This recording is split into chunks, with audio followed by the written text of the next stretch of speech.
Hello and welcome to this YouTube video on the fascinating story of Singapore, from its independence in 1965 till today.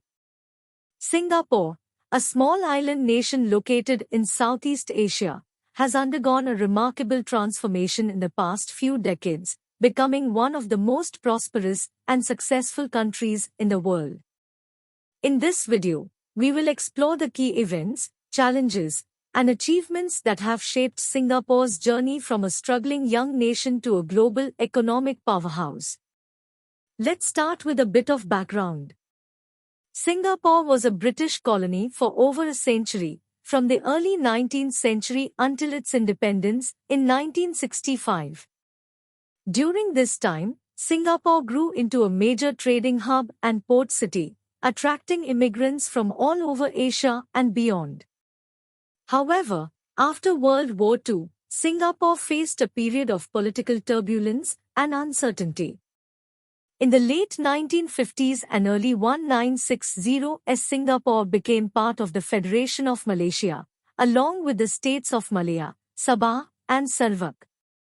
However, tensions between the ruling parties of Singapore and Malaysia soon emerged, leading to a series of racial riots and political instability.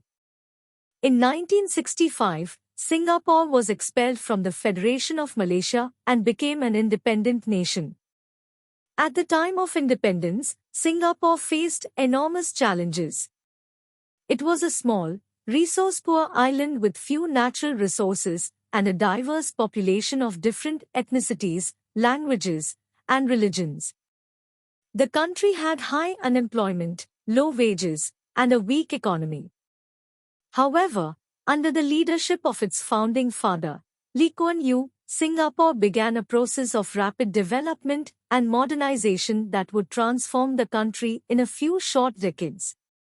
One of the first priorities of the newly independent Singapore government was to establish political stability and social cohesion. This was done through a combination of measures, including a strict law and order regime, the promotion of a common national identity, and the implementation of policies aimed at reducing inequality and poverty. Singapore also adopted a pro-business approach to economic development, attracting foreign investment and promoting exports.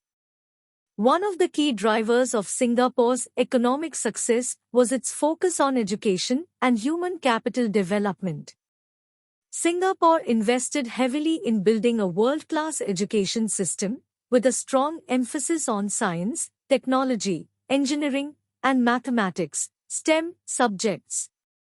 This helped to create a highly skilled and educated workforce, which in turn attracted more foreign investment and created more high-paying jobs. Another factor in Singapore's success was its strategic location and its investment in infrastructure. Singapore built world-class transportation systems, including an international airport, a deep-sea port, and an extensive network of highways and mass transit systems.